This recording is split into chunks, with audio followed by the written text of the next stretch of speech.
By request, it's your complete guide to fitting the SKR 1.3 to your 3D printer, including BLtouch and a range of stepper drivers.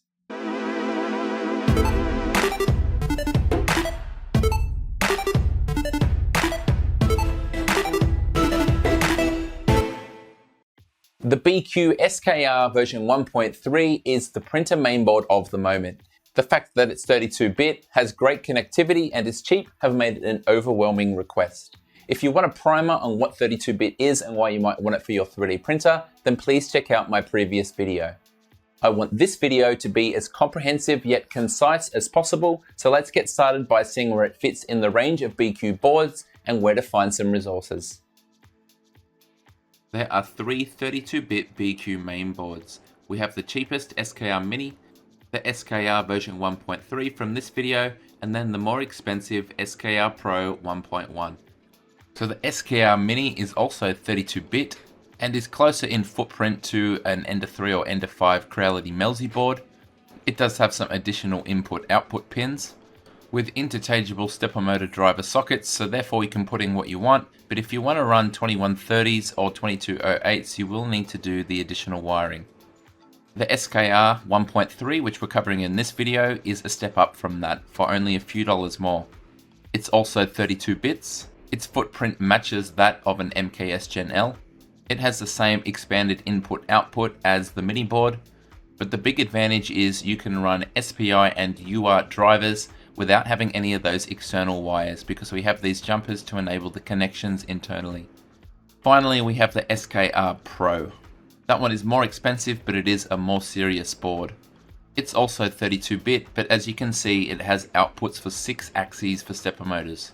You can also have separate power supply inputs to isolate the power for your heated bed and the rest of the electronics. There's additional fan outputs and the potential to expand with Wi-Fi. Importantly, like the SKR 1.3, we have the jumpers so we don't need external wiring for UART and SPI mode drivers. In summary, I think the Mini would be an excellent board for something like TMC 2100s, the 1.3 great for running stepper motor drivers in UART or SPI mode in a really clean way, and the SKR Pro for a more advanced printer that needed more input outputs and needed to handle a lot more current. Think a big dual or triple extrusion printer. For all of our resources, I highly recommend starting with the Bigtreetech GitHub page. And when we come to the Bigtreetech SKR V1.3 page, we've got a lot of resources here. The first thing we should check out is the instruction PDF. This gives us an overview of the board, explaining how to set up the pins for SPI mode on 2130s, as well as UART mode on 2208s. It's also got links for drivers if your board is not recognized by your computer. Some of the most valuable things here are wiring diagrams, and as I mentioned, diagrams for how to set up jumpers, how to set up UART mode, and how to set up SPI mode. On my Ender 3, I've already designed a case for this to fit in, but in case you're using it with a different printer, there's also a folder full of STLs for mounting this on various printers. Someone has gone to a great deal of effort here, and it should be greatly appreciated. If we come to the wiring diagram, we'll find the individual pictures from the instructions, showing how to put the jumpers and other settings like that.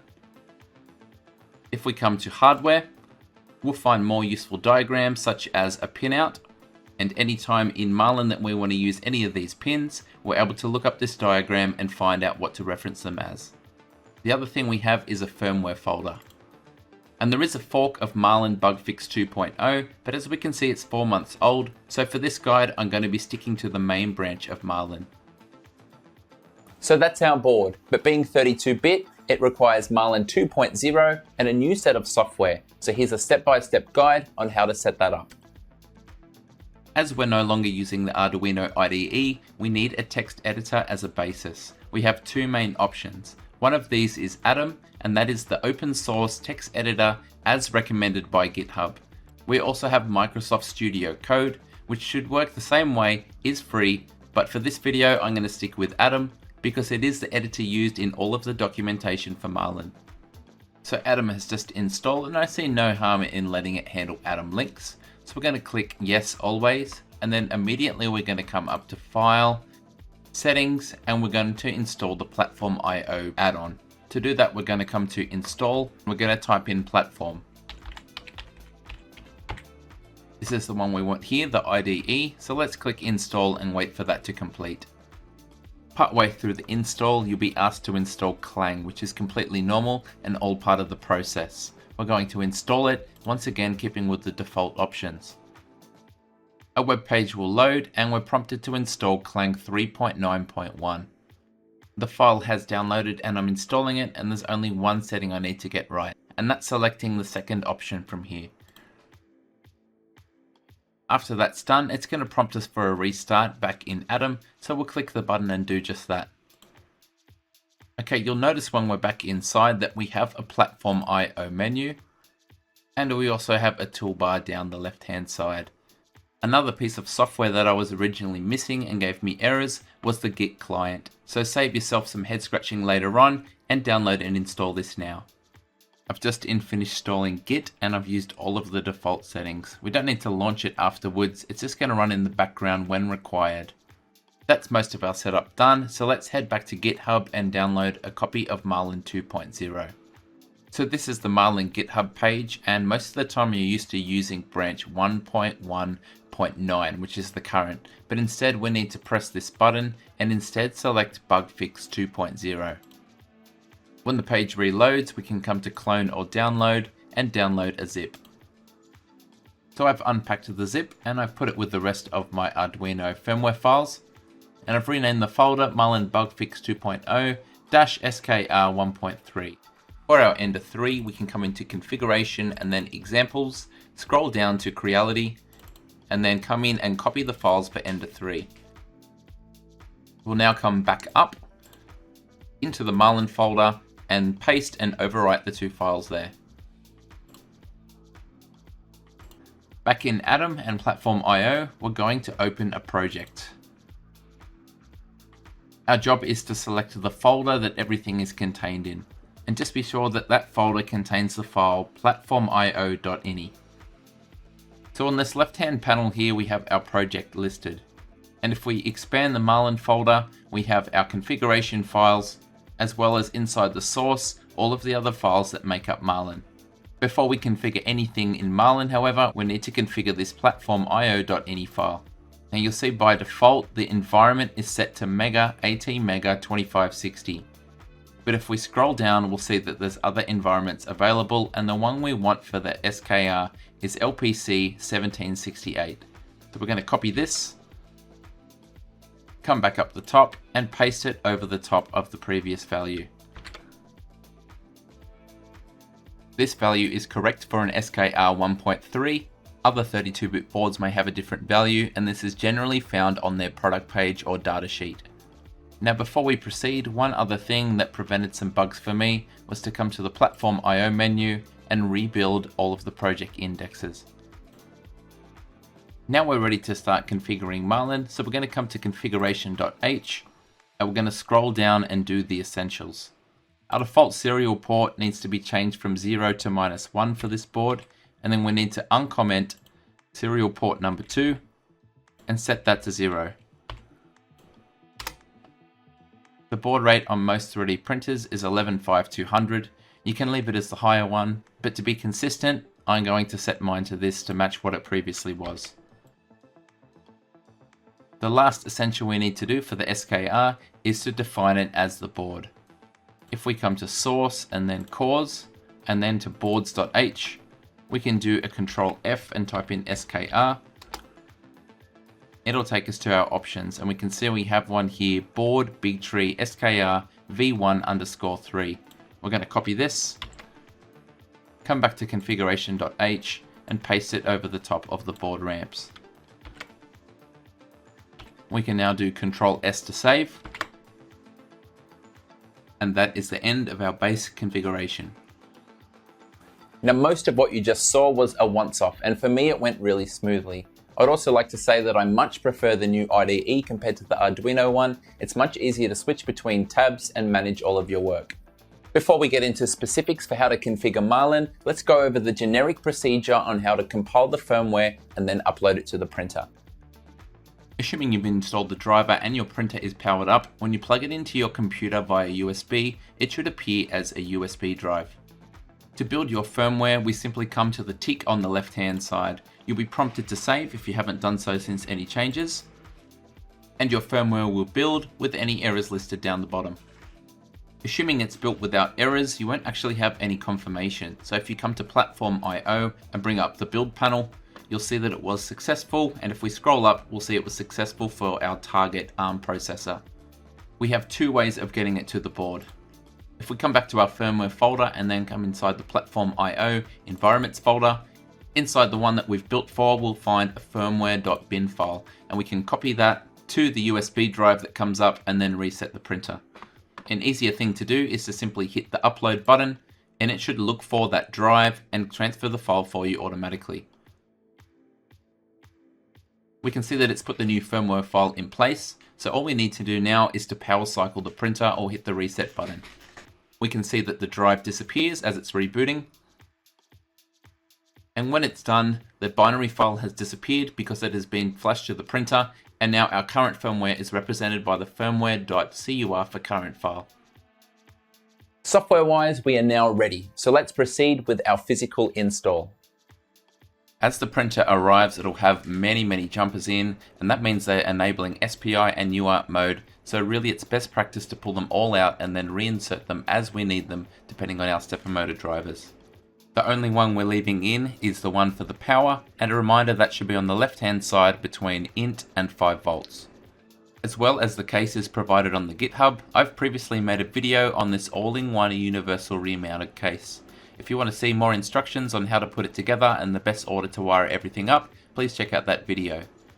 Also note that there's a bunch of great mixes from the community if you want extra cooling, cable chains and things like that. One advantage of this design is after removing 2 bolts in around 30 seconds, you can pull all of the electronics out the back. This gives easy access, and it means we can disassemble the old board very quickly.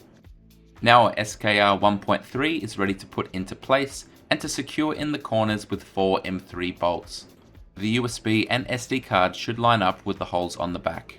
If you're changing from the standard Ender 3 board, reference this as you pull everything undone, and now this one for the SKR 1.3 as you plug everything back in together.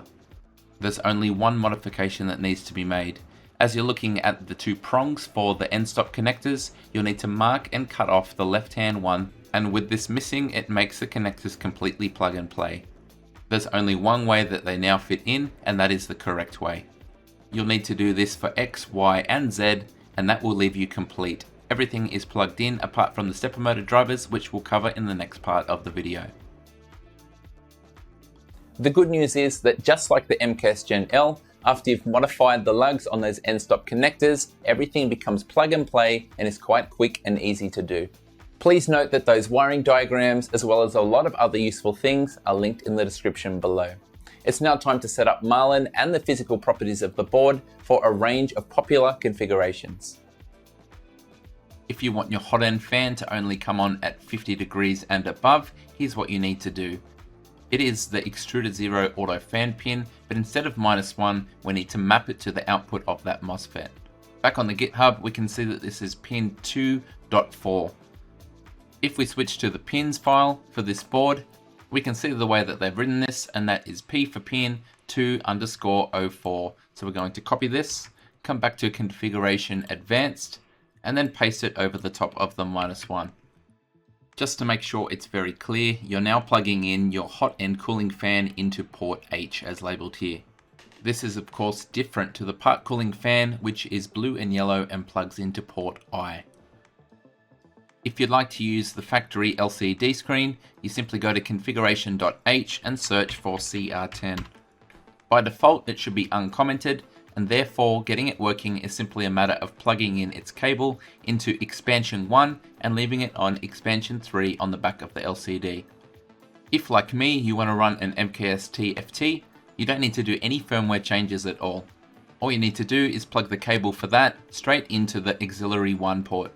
Assuming you've set it up as per the guide that I made, it'll work immediately with no other changes. Final trick, to get the SD card working, you need to search for our processor, LPC1768 in configuration advanced. Then we're going to uncomment this line, define SD card connection LCD, and instead we're going to set it to onboard.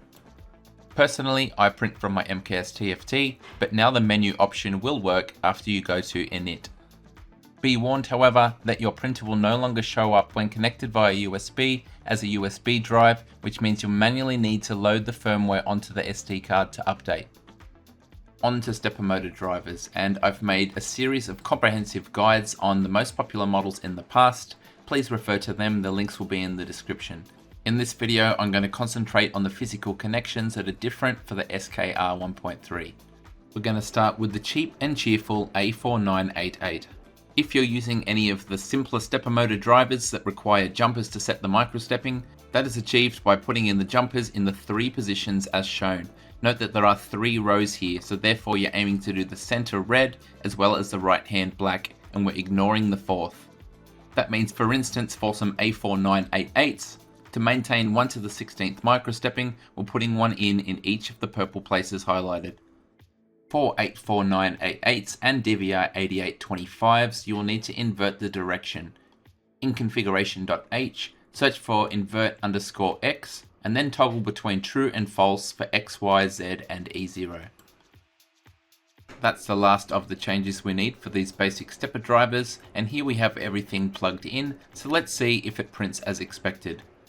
One benefit of a 32-bit board is meant to be cleaner processing, which quietens down even ordinary stepper motor drivers like these.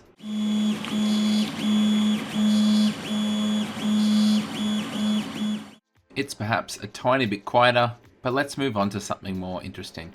TMC 2100s are a lot quieter, introducing Stealth Chop.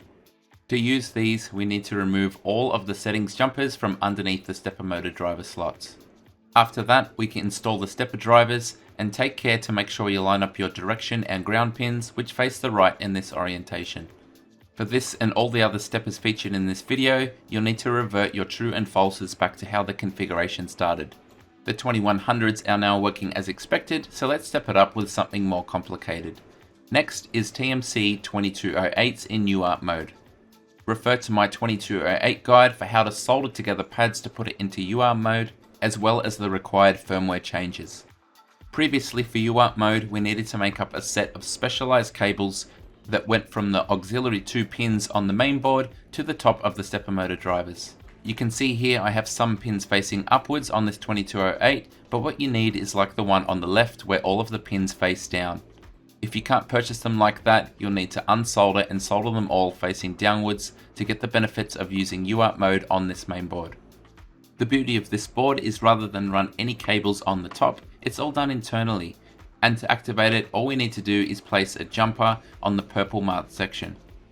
On the board, these pins have red at the base. They're also marked UART as well as the axis label. We need to put a jumper in place for each axis that we've configured for UART mode in the firmware. We've connected to the printer via Pronterface, and now we're going to send an M122. That will give us all of the debugging information for these drivers, and we can see that all 4 have tested OK and are working in UART mode with the jumpers in place. With another quick bit of testing out of the way and everything working as you would expect, it's time to take on something more complicated. The TMC 2130 I've covered before in a guide, and its benefit is sensorless homing. Please check my previous guide on jumper settings as well as firmware changes. There's only one change for the SKR 1.3 versus the MKS Gen L, and that was to uncomment define TMC use software SPI. The downside of connecting via SPI mode is the amount of wires needed to make up the loom. Here is the loom separated from the mainboard, so you can see just how extensive it is. On top of the driver, you can see we have 4 pins for SPI, as well as the diagnostic pin for sensorless homing. I'm going to be using this version 3 2130 from BIQU. It's got the pins top and bottom for the SPI as well as the diagnostics for sensorless homing. Like UART mode, we have connections inbuilt into the SKR 1.3 to enable SPI. And to do that, we need to put jumpers on all 4 rows of the left hand side. That's the one with the red bases. These ones down here are for any axes that you're going to have sensorless homing on. For me, I'm just doing X and Y. Here's the SPI jumpers in action. For any axis configured in the firmware for SPI, you need to put in all 4 jumpers on the left and center columns with the red underneath. Here I'm inserting the jumpers for the X and Y axis where I'm using sensorless homing. This is the row of pins with the red plastic underneath, and each one is labeled. Make sure you unplug the end stop switches to match the jumpers you've inserted. There's a lot of pins to align on this driver, so take your time when you plug them in, and also don't forget to install the heat sinks. It's really important on TMC drivers. Once again, I've connected via Pronterface, and I'm going to send a M122 to check in on the smart stepper motor drivers. We can see that each one has an address and the tested connection is okay. So a couple of quirks to make you aware of. Despite setting the sensorless homing sensitivity when I set up the firmware, if you enter M914, we can see that it's still set to 0. Therefore we need to enter that again and test the values. I found 15 pretty good for the Ender 3. After we've entered that, we need to do an M500 to save to EEPROM. The other thing that I found was, despite setting up Stealth Chop, that in Marlin 2.0 it still seems to default to spread cycle. To check that, we can do an M569. We can see that each axis is in spread cycle. If we add an S1 and then list each axis, we'll be able to convert it. Now we'll run the M569 again to confirm. Once again, run an M500 to save to EEPROM. Here is the sensorless homing in action. You should test each axis one at a time until you get the value just right. And here is the printer completing a quick test print with no dramas at all. So let's move on to something else. Next, BLtouch, and we have 3 pins labeled for servos, and if we come down to the bottom here, we'll see the order is 5 volts, ground, and signal, which is pin 2.0. This order may be different from other boards, so please check and alter the order of your pins if you need to avoid disaster. This wiring diagram should help you match up all the colors, so all that's left now is some firmware changes. If we switch to the pin file for our mainboard in Marlin, we'll see that we have 2.0 set up already, which means that all we need to do is the usual BLtouch changes as covered in several of my videos. One thing to note is that some of the configuration in Marlin 2.0 has been moved out of configuration.h and into configuration advanced. Here is where we'll also find code to support the BLtouch 3.0 and 3.1. I tested this board with the BLtouch version 2 as well as the newest version 1.3, and both of them worked fine. Just remember that your EEPROM is now empty, so you'll have to set and save your new Z offset. Next up is a filament runout sensor, and I've made a video on exactly how to do this in the past, and all that changes for this video is knowing where to plug it in. In the pins file, we can see that P1_28 is set up. If you're doing it like in my other guide, it simply plugs in as you can see here. If you're looking for a head start on configuration, I've got a couple of base configurations for free in the description as well. Hopefully that just about covers everything that you need. Now this video did take a lot of time and effort to put together, so feel free to show some love by hitting that like or subscribe button. In the future, I will be covering some of those other SKR mainboards, as well as some new stepper motor drivers such as the 2209 and the 5160. If you don't want to miss those, hit that subscribe button. Thank you so much for watching, and until next time, happy 3D printing. G'day, it's Michael again. If you liked the video, then please click like. If you want to see more content like this in future, click subscribe, and make sure you click on the bell to receive every notification. If you really want to support the channel and see exclusive content, become a patron. Visit my Patreon page. See you next time.